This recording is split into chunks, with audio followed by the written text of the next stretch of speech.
Maka dikonfirmasilah oleh para sahabat, faqila ya Rasulullah, maka ditanyakan, wahai Rasulullah sallallahu alaihi wasallam, ma riyadul jannati, apa yang dimaksud dengan riyadul jannah itu? Ciri-cirinya bagaimana?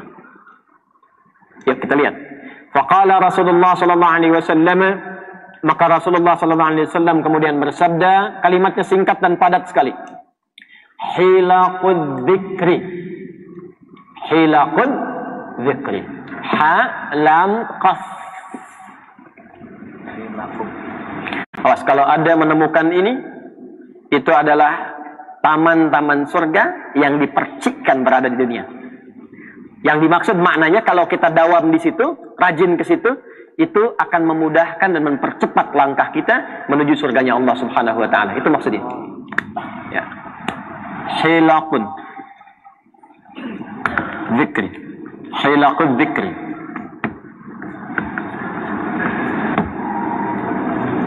Ini jama' dari kata halaqah.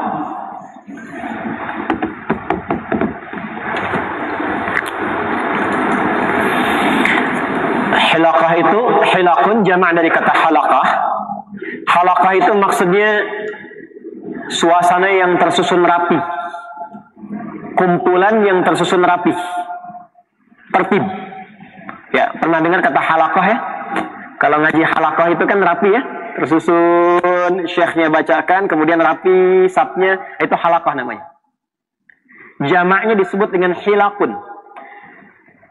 Kalau Anda menemukan kumpulan yang rapi, tertib, ini juga isyarat nih ya, isyarat. Kalau ngajinya ingin seperti yang disebutkan Nabi, bagian dari percikan taman-taman surga, maka ketemu di majlis manapun, duduk yang rapi, yang bersih, yang tertib. Ya, jangan sampai saling serobot. Ya, jangan sampai kemudian melahirkan perselisihan. Bahkan Imam An-Nawawi mengatakan, itu Imam Nawawi itu sampai bikin bab tersendiri, bagaimana caranya seorang penuntut ilmu masuk ke majlis ilmu, itu sampai diatur. Kata beliau, dan masuklah dia ke majlis ilmu itu dengan memberikan salam pertama kepada syekhnya. Kalau keadaan tidak memungkinkan, maka salami orang yang paling dekat dengannya. Duduk dia di tempat lapang yang dia dapati dan tidak menerobos saf-saf lain yang mungkin melewati orang yang sudah duduk di antaranya. Itu Imam Nawawi sampai begitu. Jadi kalau Anda sedang melihat penuh, jangan paksakin ke depan. Apalagi sampai meminta orang lain misalnya untuk menyingkir. Yang boleh melakukan syekhnya meminta, tolong maju sedikit, rapatkan, yang lain nanti supaya dapat syekhnya, dapat safnya. Boleh. Tapi Anda jangan sampai maksa, ini kosong dikit, lihat dari sana terobos ke sini. Nah, kata Imam Nawawi nggak akan berkah itu.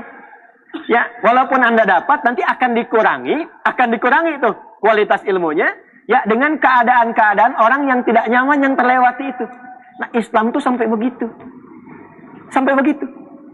Maka cukup Anda datang, ada space di dekat Anda, duduk di situ, tapi salami dulu orang yang ada di samping Anda itu. Assalamualaikum akhi, dari mana? Dengan perkenalan itu mungkin jadi sahabat. Siapa tahu Anda duduk di samping dokter, yang ketika Anda sakit, gak usah ke rumah sakit dulu, telepon dulu kawannya, berkahnya dapat di situ. Siapa tahu dia bos, punya 100 perusahaan. Ya, dan Anda sedang butuh pekerjaan, tiba-tiba Anda kenalan, apa Pak profesinya? Saya profesinya mengikuti majelis ilmu aja Pak. Ya, memang sedang ikhtiar sekarang juga mencari pekerjaan, udah, sama aja. Jadi sekretaris, atau langsung pimpin satu perusahaan saya misalnya. Ya, bisa terjadi. Jelas ya? Nah, ini bagian yang ingin kita tekankan di sini. Jadi kalau sudah masuk ke majlis ilmu, jadilah halaqah. Jamaknya hilaqun, tertib. Duduk rapi. Ya. Penampilannya yang baik. Itu tafsirnya nanti di hadis Muslim, nomor hadis yang ke-8. Di Al-Arba'in nomor hadis yang kedua. Ya, masih ingat tentang hadis Jibril itu? Qala an Umar bin Al-Khattabi, Abi Hafsin Umar bin Al-Khattabi radhiyallahu ta'ala anhu qala, بينما نحن جلوس عند رسول الله صلى الله عليه وسلم إذ طلع علينا رجل شديد بياض الثياب شديد سواد الشعر لا يرى عليه أثر السفر ولا يعرفه منا أحد فجلس إلى النبي صلى الله عليه وسلم فأسند ركبتيه إلى ركبتيه ووضع كفيه على فخذيه فقال يا محمد صلى الله عليه وسلم أخبرني عن الإسلام. Masih ingat itu? Ketika kami sedang duduk-duduk rapi, santai dengan Rasulullah SAW, tiba-tiba datang seorang lelaki, pakaiannya bersih. Jadi kalau mau ngaji, datang ke halaqah ilmu, cari pakaian yang bersih, yang rapi, rambutnya tersusun rapi, tidak ada bekas-bekas keringat. Maksudnya fokus tujuan ingin belajar, bukan nyambi. Ya, mau kemana? Ke Masjid Al-Azhar. Kenapa? Sarapannya enak banget kalau subuh. Contoh ya, contoh. Udah, sambil kajian aja, sambil kajian, sarapannya enak banget. Jadi kajiannya itu nyambi. Memang tujuan pokoknya sarapan. Jelas ya? Halo, jelas? Nah, itu kencang sekali jelasnya itu. Nah, jadi begitu, tujuannya memang untuk menuntut ilmu. Jadi kata para sahabat, komen pertama sahabat itu, kami nggak melihat bekas-bekas perjalanan. Maksudnya nggak ada keringat untuk nyambi. Memang fokus ingin ngaji. Lalu apa yang dia lakukan? Fajalasa ilan Nabi sallallahu alaihi wasallam, mengambil saf yang luang yang memang mendekati syekh guru. Kalau masih kosong saf depan, saf depan. Jadi saf depan isi dulu. Jangan diberikan ruang. Nanti begitu yang lain datang saf berikutnya, yang lain datang saf berikutnya. Sehingga ketika syekh mengajar tidak terjadi penyesuaian. Geser yang ini, geser yang itu. Fokuslah kita jelas untuk belajar dan mengajar pada saat itu. Paham? Kalau dapat saf pertama, itu lebih bagus. Karena konsentrasi full. Nah, ini saf pertama nih. Ah, mau ngantuk, tahan-tahan. Ya kan? Ya? Mau bikin status susah. Mau selfie nggak sopan gitu kan? Ya kan? Nah, tapi kalau Anda ambil posisi strategis untuk memberikan kenyamanan, dekat tiang, gitu kan? Begini. Nggak salah, nggak apa-apa. Cuman ketika kenyamanan itu terlampau nyaman, maka posisi menentukan prestasi gitu ya. Nah ini, tapi tidak semua tempat yang ramai dan rapih itu bisa menjadi taman-taman surga. Ingat ya, sekali lagi, yang dimaksud Riyadul Jannah, taman-taman surga di sini adalah tempat-tempat maksudnya yang mengantarkan kita lebih mudah ke surga. Itu maksudnya, percikannya. Maka carilah tempat-tempat yang rapih itu, yang bagus, yang penuh itu, yang sifatnya punya sifat zikir. Hilaqud zikri. Belum tentu tempat yang penuh itu bisa menghadirkan esensi zikir, belum tentu. Apa itu zikron? Singkatnya begini, singkatnya. Kalau kita keluarkan tentang kata zikir di Quran, juga dalam hadis, secara singkat, segala yang mampu mengingatkan kita dengan Allah Subhanahu wa ta'ala. Yang mengingatkan dan menghubungkan kita dengan Allah Subhanahu wa ta'ala.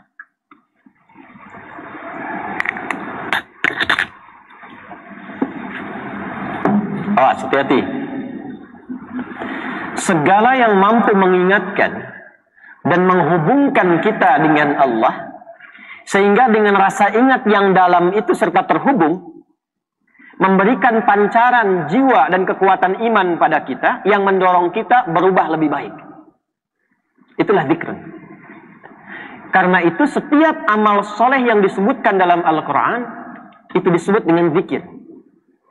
Barusan kita sholat ya, sholat itu disebut dengan zikir.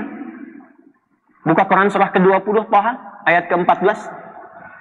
Innani anallahu la ilaha illa ana fa'budni wa aqimis salata li dzikri. Sungguh sayalah Allah, jangan pernah diragukan. Innani anallah, kata Allah.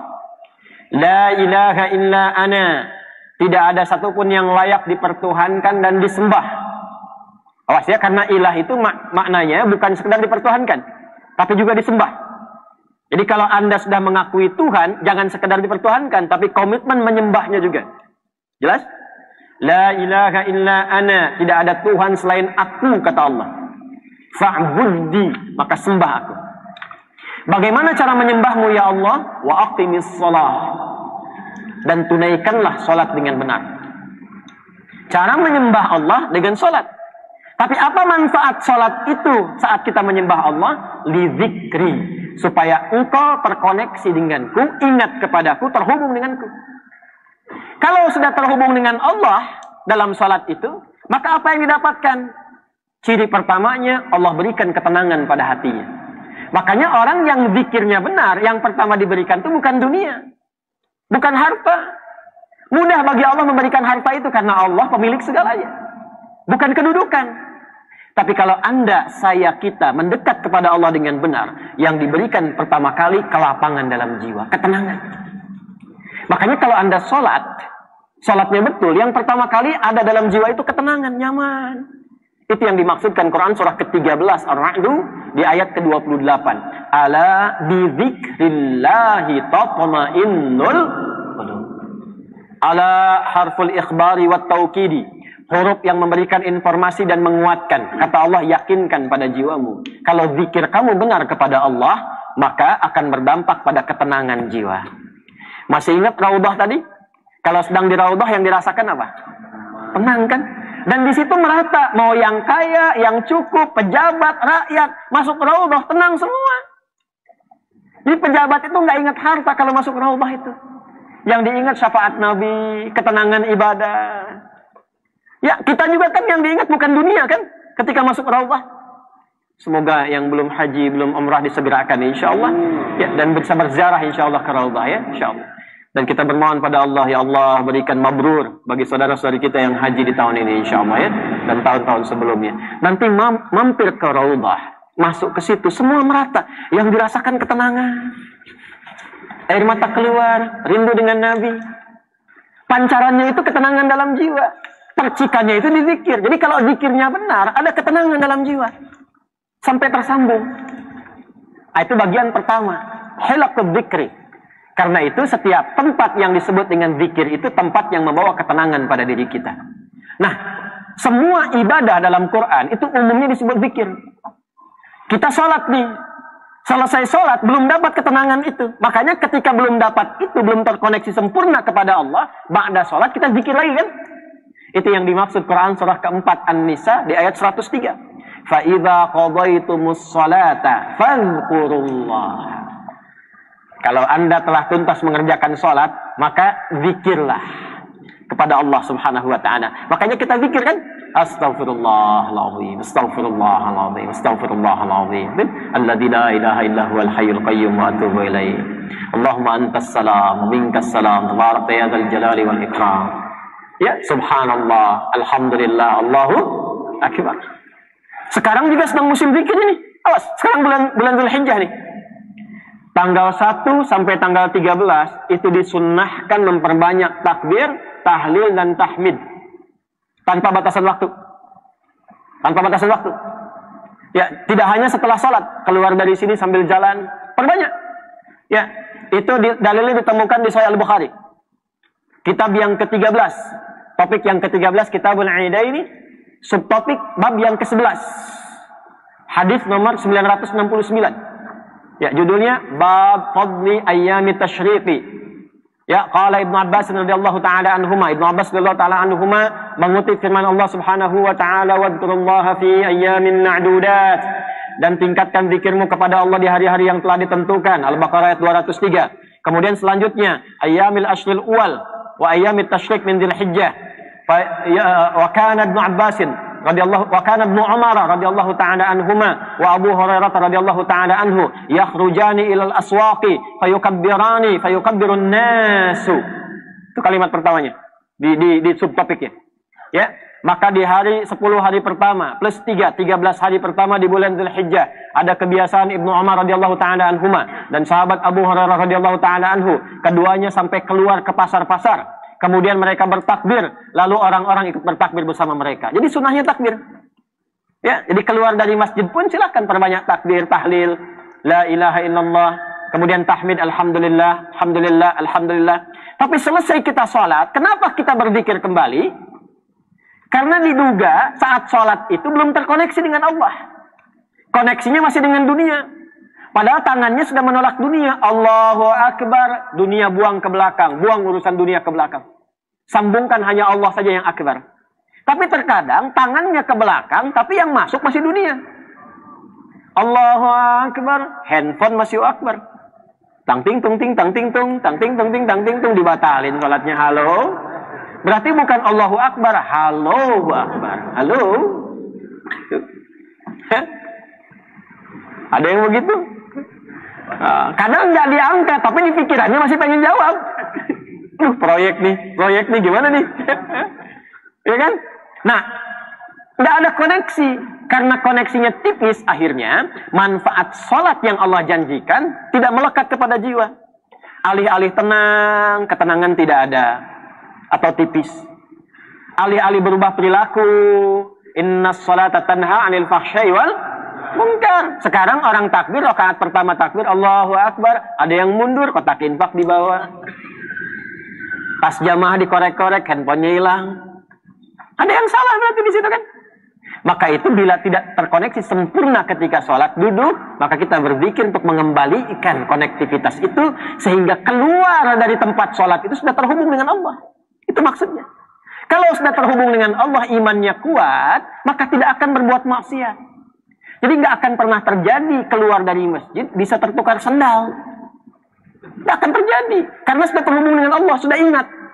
Fadhkurullaha qiyama. Maka ketika dia berdiri, dia ingat Allah. Ketika ingat Allah, maka tahu hukum Allah. Dia tahu mana yang dipakai. Tidak akan mungkin terjadi. Sendal saya mana ya tadi ya? Oh ya Allah, ini rupanya. Dia pakai yang bagus tuh. Padahal dia ke masjid nggak pakai sendal. Wakudan, ketika dia duduk. Datang ke kantor habis sholat zuhur, balik ke tempat kerja. Duduk, ingat Allah. Tidak akan mengetik yang tidak benar. Tidak akan nambahkan nol di proyek yang sedang dikerjakan.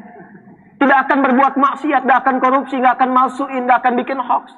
Karena terkoneksi dengan Allah, itulah zikir yang benar. Itulah zikir. Jembatan menuju itu, majlis ilmu. Makanya kalau cari nanti majlis-majlis ilmu yang mengajarkan tentang sholat, tentang hukum, cari yang bisa mengangkat derajat kita dan mengingatkan kita dengan Allah. Karena itu komentar Imam Apa yang dikutip oleh Syekh Hashim, apa di sini kalimatnya? Perhatikan baik-baik. Qala Apa rahimahullahu, hiya majalisul halali wal haram wa kaifa tashtari wa kaifa tusalli. Inilah majlis-majlis ilmu. Kenapa disebut majlis? Majlis itu dari kata jalasa. Jalasa yajlisu, bukan sekedar duduk. Jalasa itu asalnya berpindah dari tempat yang rendah ke tempat yang tinggi. Tempatnya disebut dengan majlis. Jadi kalau ingin mencari majlis ilmu, cari tempat-tempat yang mampu mengangkat derajat kita dan meningkatkan keadaan kita dari rendah ke tinggi. Apa yang meningkat? Ditafsir di Quran surah ke-58 ayat 11. Ya ayyuhalladzina amanu, idza qila lakum tafassahu fil majalisi fafsahu yafsahillahu lakum. Hei orang-orang yang beriman, iman kita dipertaruhkan. Jadi untuk menemukan Riyadul Jannah ini nggak mungkin didapatkan kecuali pencariannya menggunakan iman. Jadi sekarang mesti hati-hati. Nah, apa sifat majlis ta'lim yang betul itu? Maka diteruskan ayatnya. Quran surah ke-58 ayat 11. Yarfa'illahu alladhina amanu minkum walladhina utul ilma darajat. Maka kalau cari majlis ilmu, carilah yang bisa mengangkat iman dan ilmu kita di hadapan Allah Subhanahu wa taala. Jadi itu yang diangkat oleh Allah derajatnya. Jadi kalau datang ke majlis ilmu, cari yang menguatkan iman. Itulah Riyadul Jannah. Itulah hilaqud dzikri. Walaupun bentuknya bisa beda-beda. Contoh, di Quran disebut zikir. Quran surah 15 ayat 9. Inna nahnu nazzalna dzikra wa inna lahu lahafidhun. Kami yang telah menurunkan Al-Quran sebagai zikir. Jadi nanti ada majlis yang ngajarin Quran, ada Bu. Tahsin, tajwid, baca Quran. Nah, cari guru-guru yang ngajarin Quran, yang meningkatkan iman, menambah ilmu. Ngajinya lebih bagus. Makanya kalau ketemu ustadz yang ketat ngajarin ngaji, seneng. Ya, ibu jangan langsung tinggalin.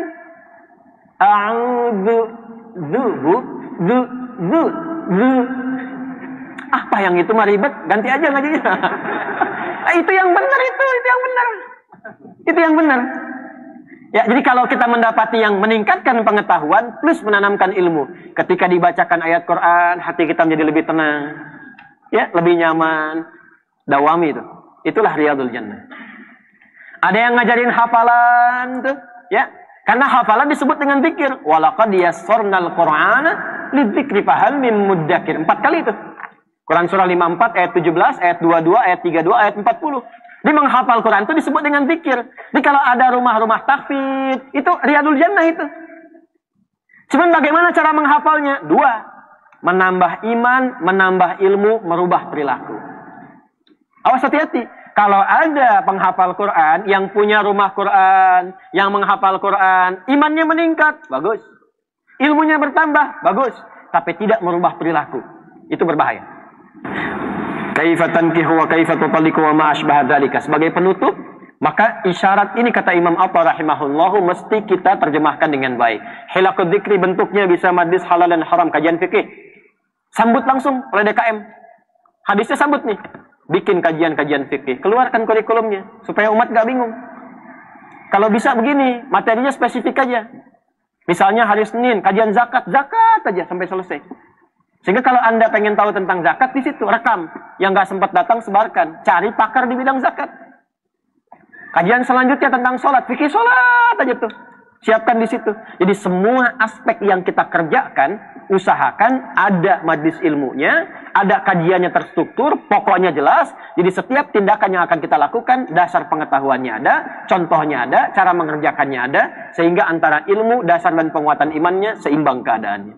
Jadi hadis ini dalam sekali memberikan isyarat kepada DKM misalnya di sini untuk membuat halaqah-halaqah zikir yang benar, membuat isyarat kepada kita pemburu-pemburu ilmu itu cari majlis-majlis ilmu yang benar, dan yang terakhir bermohonlah kepada Allah Subhanahu wa taala agar setiap kita mendapati majlis yang seperti itu mengantarkan kita pada rahmat Allah berupa riyadul jannah, taman-taman surga seperti dijanjikan oleh Rasulullah sallallahu alaihi wasallam.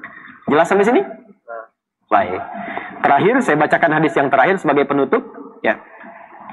Wa qala sallallahu alaihi wasallam. Kemudian Rasulullah sallallahu alaihi wasallam bersabda, "Ta'allamul ilma wa'malu bih." Kalau sudah mendapatkan yang seperti itu, maka nyambung. Ini Masya Allah nih. Ya, beliau kan Syekh Hashim ini pakar hadis.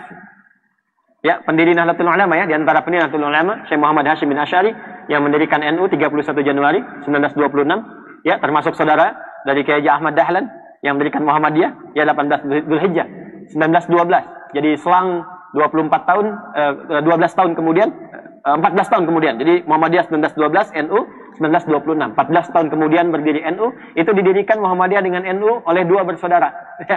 Dua bersaudara. Makanya warna benderanya juga sama-sama hijau itu. Ya, dan harus bersaudara.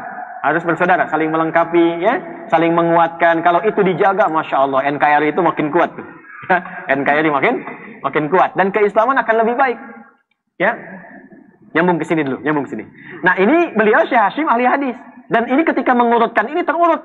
Hadis ini di sini dulu, baru setelahnya hadis yang lainnya. Yang ini waqala Rasulullah sallallahu alaihi wasallam, dan Rasulullah sallallahu alaihi wasallam bersabda, "Ta'allamul ilma wa'malu bih." Kalau sudah mendapatkan majlis yang seperti tadi, maka seriuslah belajar pengetahuan di majlis itu. Menggunakan ta'allama bukan darasa. Bukan udrusul ilma, tapi ta'allamul ilma. Dari kata ta'allama ya ta'allamu, ada taknya. Taknya di ilmu sharaf, di antara manfaatnya atau maknanya menunjukkan kesungguhan. Tasdid itu menunjukkan motivasi berlipat pada sesuatu yang tidak mudah. Artinya, menemukan tempat begitu kadang nggak mudah. Kajiannya subuh. Saya yakin nggak semua dari sini semua nih. Ya, nggak semuanya dari Bekasi. Mungkin ada yang dari Tangerang, dari Purwokerto, Masya Allah. Tuh, dari Purwokerto. Dari Belitung, Masya Allah. Dari Belitung nih, jauh-jauh ke sini. Pakai pesawat ke sini. Naik kapal laut ke sini. Masya Allah. Parkir di mana kapal laut sini? Priok. Untuk ke sini nih, subuh-subuh. Makanya enak kan habis ngaji sarapan bersama, ya kan? Dari Belitung, Ustaz. Belitung nih, Masya Allah. Jauh kan? Ya kan?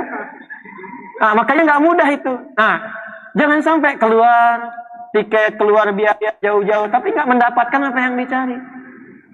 Makanya kalau sudah mendapatkan yang seperti itu, belajar yang serius, catat, amalkan. Kemudian wa'malu bih, pulang ke Belitung, amalkan. Pahami, amalkan. Ini hadisnya ada di Musnadnya Abu Daud At-Tayalisi.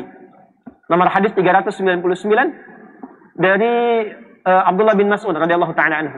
Saya sudah catat, sudah saya lihat, sudah saya cek. Ya, di sini nggak disebutkan. Kalau Anda ingin tambahkan di Musnad Abu Daud At-Tayalisi Nomor hadis 399, tersambung rawinya ke sahabat Abdullah bin Mas'ud radhiyallahu ta'ala anhu. Kalimat hadisnya begini, panjangnya begini, ini potongannya, panjangnya begini. Qala Rasulullah sallallahu alaihi wasallam, inni mar'un maqbudun fata'allamul Qur'ana wa'malun nas bih.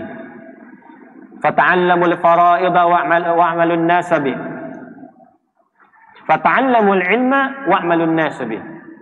Kata Nabi, saya ini sekalipun seorang rasul, tetap seorang hamba yang akan wafat. Nabi sudah menyampaikan itu. Maka Nabi mewasiatkan kepada kita sebelum beliau wafat, pelajarilah oleh kalian Al-Quran. Lalu setelah paham betul, ajarkan masyarakat sekitaran Quran dengan apa yang telah dipelajari itu. Kemudian pelajarilah oleh kalian hukum-hukum yang pokok. Sholat, pelajari. Kalau nggak tahu ilmunya, bagaimana sholatnya khusyuk. Zakat, puasa. Setelah paham, ajarkan orang yang belum paham. Lalu baru masuk ke sini. Ya, wa ta'allamul ilma, belajarlah pengetahuan, apapun itu yang luas. Setelah itu wa'malun nasabih, amalkan, ajarkan. Di redaksi yang lain wa'allimun nasabih atau wa'malu bih. Lalu ajarkan orang-orang yang belum paham dari apa yang telah Anda pahami itu. Jadi kalau sudah menemukan Riyadul Jannah, majlis-majlis ilmu yang baik tadi, serius buru. Cuman jangan sekedar datang. Apalagi hanya untuk datang update status. Jauh-jauh dari Belitung, kalau cuma buat foto di-update, saya sudah nyampe ke majlisnya Al-Azhar. Untuk apa? Dapatkan itu, bawa pulang ke Belitung, bawa pulang ke Purwokerto, bawa pulang lagi ke Jawa, yang ke Kalimantan. Bawa walaupun cuma satu hadis, amalkan. Maka kalau sifat belajarnya seperti ini, statusnya sama dengan jihad fi sabilillah. Kalau wafat dia walaupun di perjalanan, statusnya syahid fi sana. Apa dalilnya? At-Taubah Quran surah 9 di ayat 122. وَمَا كَانَ الْمُؤْمِنُونَ لِيَنْفِرُوا كَافَّةً فَلَوْلَا نَفَرَ مِنْ كُلِّ فِرْقَةٍ مِّنْهُمْ طَائِفَةٌ لِيَتَفَقَّهُوا فِي الدِّينِ وَلِيُنذِرُوا قَوْمَهُمْ إِذَا رَجَعُوا إِلَيْهِمْ لَعَلَّهُمْ يَحْذَرُونَ. Tidaklah semua insan beriman pergi ke medan juang militer semuanya. Mesti ada di antara mereka yang berjuang lewat belajar pengetahuan dengan sungguh-sungguh. Maka sebagian dari mereka, ayo belajar dengan serius, dengan sungguh-sungguh. Kalau sudah paham, maka kembalilah ke kampungnya. Ajari masyarakatnya supaya mereka mendapatkan pengajaran yang serupa. Maka dikomentari oleh Imam Al-Maraghi dalam tafsirnya, Tafsir Al-Maraghi, orang yang belajar seperti ini sifatnya termasuk insan beriman, maka statusnya sama dengan jihad fi sabilillah. Kalau tidak ada tuntutan jihad fi sabilillah militer, maka kedudukannya lebih tinggi dari orang yang berjuang di medan perang. Kalau wafat dia, maka tercatat wafatnya syuhada. Nah, itu yang kita dapatkan di pertemuan kali ini. Maka secara singkat kita simpulkan, mulai hari ini perbaiki diri kita. Karena dunianya sudah berubah. Sangat sulit menemukan hitam dan putih. Kadang-kadang banyak ditemukan yang abu-abu. Maka Nabi sudah memberikan petunjuk. Allah sudah sampaikan ayat-ayatnya kepada kita. Kalau ingin belajar, cari Riyadul Jannah. Majlis-majlis ilmu yang benar. Sekarang butuhnya apa? Kalau butuh zikir-zikir kalimat thayyibah, cari mursyid-mursyid yang baik. Kalau butuh majlis-majlis fikih, cari yang pakar, yang meningkatkan ilmu dan menguatkan iman. Kalau butuh Quran, cari guru-guru yang mengajarkan Quran dengan benar, sampai bisa baca dengan baik, ayatnya sampai ke hati kita, menguatkan iman kita, dan terjaga diri kita sampai berpulang kepada Allah Subhanahu wa Ta'ala. Kalau dapat yang seperti itu, sambung hadis berikutnya, pelajari dengan sabar, pelajari dengan rajin, setelah dapat, ajarkan kembali ke tempat kita saat pulang ke desa masing-masing atau ke keluarga kita minimal. Ajarkan ke keluarga, anak cucu kita, share dengan tetangga, atau sekarang medianya share di status media sosial, yang dengan itu mudah-mudahan pahala kita berlipat di sisi Allah Subhanahu wa Ta'ala. Ada staf saya yang tolong yang Belitung ini nanti diganti tiket kapalnya ya, insya Allah ya. Sama Bapak pakai apa ke sini Pak? Pakai kereta. Tolong dicatat ya Pak Lutfi ya, nanti diganti tiket keretanya ya. Ya, insya Allah dari kami yang siapkan, bukan dari masjid ya. Saya pribadi. Masjid buat sarapan aja. Buat nanti insya Allah. Baik, semoga Allah meridai kita semua, memberkahi kita semua, memaafkan dan mengampuni kesalahan kita, membimbing kita hidup dengan lebih baik dan wafat dalam keadaan husnul khatimah insya Allah.